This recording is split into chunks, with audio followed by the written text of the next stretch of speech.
तो वित्त मंत्री निर्मला सीतारमण ने संसद में आम बजट 2022-2023 पेश किया। इनकम टैक्स स्लैब में कोई बदलाव नहीं किया गया है।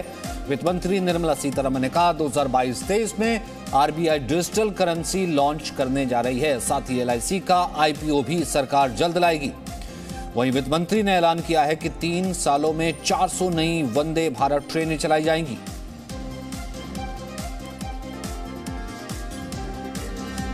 तो एक तरफ टैक्स स्लैब में कोई बदलाव नहीं किया गया है। आरबीआई डिजिटल करेंसी लाने जा रही है, उस पर 30% इनकम पर टैक्स होगा। एलआईसी जल्द ही अपना आईपीओ लाने जा रही है और 400 वंदे भारत ट्रेन 3 साल के भीतर ही चलाई जाएंगी।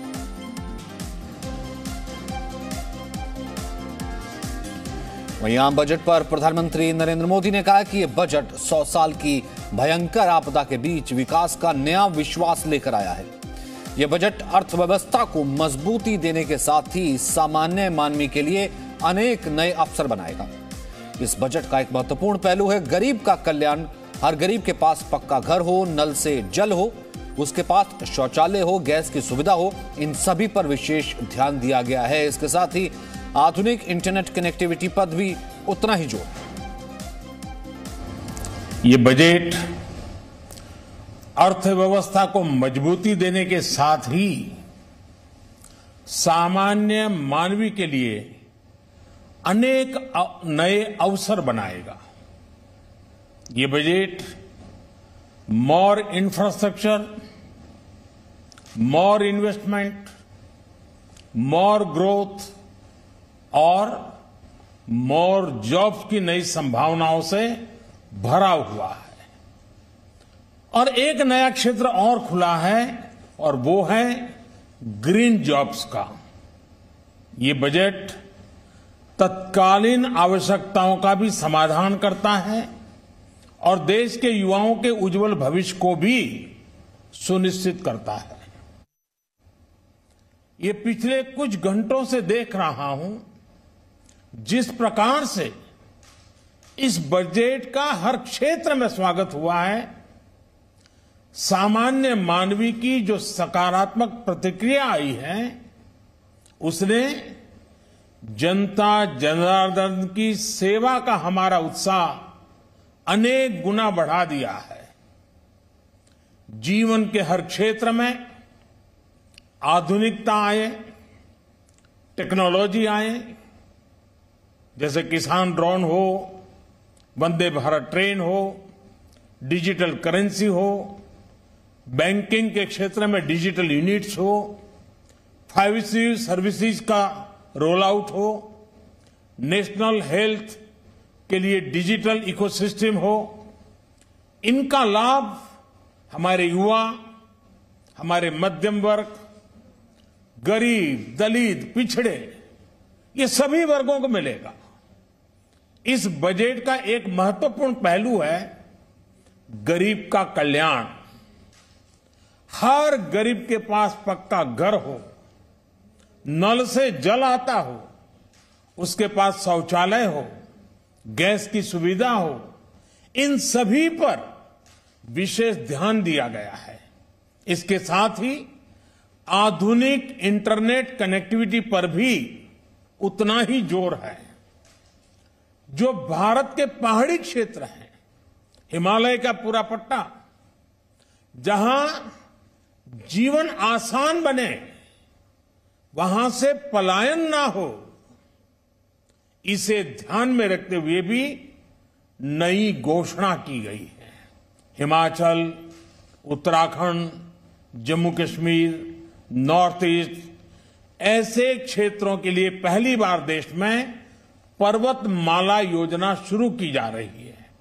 ये योजना पहाड़ों पर ट्रांसपोर्टेशन और कनेक्टिविटी की आधुनिक व्यवस्था का निर्माण करेगी और इससे हमारे देश के जो सीमावर्ती गांव है, बॉर्डर के गांव है, जिसका वाइब्रेंट होना जरूरी है, जो देश की सिक्योरिटी के लिए भी आवश्यकता है, उसको भी बहुत बड़ी ताकत मिलेगी। भारत के कोटि कोटि जनों की आस्था मां गंगा की सफाई के साथ साथ किसानों के कल्याण के लिए एक महत्वपूर्ण कदम उठाया गया है। उत्तराखंड, उत्तर प्रदेश, झारखंड, बिहार, पश्चिम बंगाल, इन राज्यों में गंगा किनारे नेचुरल फार्मिंग को प्रोत्साहन दिया जाएगा। इससे मां गंगा की सफाई का जो अभियान है, उसमें मां गंगा को केमिकल मुक्त करने में भी बहुत बड़ी मदद मिलेगी। बजट के प्रावधान यह सुनिश्चित करने वाले हैं कि कृषि लाभप्रद हो, इसमें नए अवसर हो, नए एग्रीकल्चर स्टार्टअप्स को प्रोत्साहन देने के लिए विशेष फंड हो, या फिर फूड प्रोसेसिंग उद्योग के लिए नया पैकेज। इससे किसानों की आय बढ़ाने में बहुत मदद मिलेगी। एमएसपी खरीद के माध्यम से किसानों के खाते में 2.25 लाख करोड़ रुपए से भी ज्यादा सीधे ट्रांसफर किए जा रहे हैं। कोरोना काल में एमएसएमई यानी हमारे छोटे उद्योगों की मदद और उनकी सुरक्षा के लिए देश ने लगातार अनेक निर्णय लिए थे, अनेक प्रकार की मदद पहुंचाई थी। इस बजट में क्रेडिट गारंटी में रिकॉर्ड वृद्धि के साथ ही कई नई योजनाओं का ऐलान किया गया है। डिफेंस के कैपिटल बजट का 68% डोमेस्टिक इंडस्ट्री को रिजर्व करने का भी बड़ा लाभ भारत के एमएसएमई सेक्टर को मिलेगा। ये आत्मनिर्भरता की तरफ बहुत बड़ा मजबूत कदम है। तो आत्मनिर्भर भारत की तरफ ये एक बहुत बड़ा कदम है। और प्रधानमंत्री ने साथ ही साथ ये भी कहा कि कल इस बजट पर विस्तार से मैं अपनी बात रखूंगा। और इस वक्त बीजेपी अध्यक्ष बजट पर अपनी प्रतिक्रिया दे रहे हैं। पहाड़ी क्षेत्रों के विकास को समर्पित बजट है। यह माननीय प्रधानमंत्री श्री नरेंद्र मोदी जी के नेतृत्व में केंद्र की भारतीय जनता पार्टी की सरकार द्वारा सामाजिक न्याय, समानता, सम्मान और समान अवसर की अवधारणा को चरितार्थ करने वाला बजट है। यह ईज ऑफ लिविंग को बढ़ाने पर जोर देने वाला बजट है। बजट का आकार बढ़ाकर 39.45 लाख करोड़ करना कोरोना काल में भी भारत की बढ़ती अर्थव्यवस्था को बहुत अच्छे तरीके से दर्शाता है। फिजिकल डेफिसिट का लक्ष्य 6.9% से घटाकर 6.4% करना ये बहुत बड़ी उपलब्धि है। माननीय श्री नरेंद्र मोदी जी के नेतृत्व में देश की कोरोना के खिलाफ निर्णायक लड़ाई के साये में पेश किया गया यह दूसरा बजट है। इंफ्रास्ट्रक्चर डेवलपमेंट को एक नया आयाम देते हुए यह बजट सभी वर्गों को, छोटे बड़े उद्यमियों की आशाओं और आकांक्षाओं को पूरा करने वाला बजट है।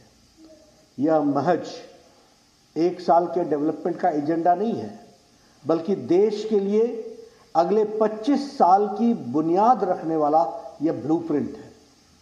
ऐसे सर्वस्पर्शी, सर्वसमावेशी एवं देश के जन जन और हर क्षेत्र के सर्वांगीण कल्याण के प्रति समर्पित आम बजट के लिए मैं माननीय प्रधानमंत्री श्री नरेंद्र मोदी जी और वित्त मंत्री श्रीमती निर्मला सीतारमण जी को, उनकी पूरी टीम को अपनी ओर से और पार्टी के करोड़ों कार्यकर्ताओं की ओर से बधाई देता हूं और उनका हार्दिक अभिनंदन भी करता हूं। पिछले वर्ष 15 अगस्त को लाल किले के प्राचीर से आदरणीय प्रधानमंत्री श्री नरेंद्र मोदी जी ने 100 लाख करोड़ की गति शक्ति योजना लॉन्च की थी। इस बजट में गति शक्ति को एक नई उड़ान मिली है। इस बजट में आत्मनिर्भर भारत के लिए लक्ष्यों को पाने के लिए शुरू की गई प्रोडक्शन लिंक्ड इंसेंटिव PLI योजना को जबरदस्त रिस्पांस मिला है।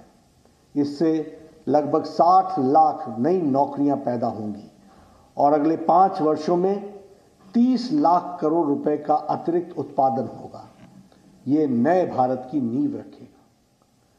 25,000 किलोमीटर के नेशनल हाईवे का निर्माण, जिस पर लगभग 20,000 करोड़ रुपए खर्च करने का प्रावधान किया गया है।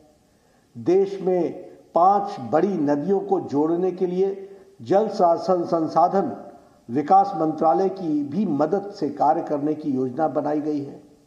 बेतवा लिंक प्रोजेक्ट के लिए बजट में 44,605 करोड़ रुपए का खर्च किए जाने का प्रावधान किया गया है, जिसके तहत पानी की समस्या से जूझ रहे बुंदेलखंड क्षेत्र के लगभग 62 लाख लोगों को पेयजल मिलेगा।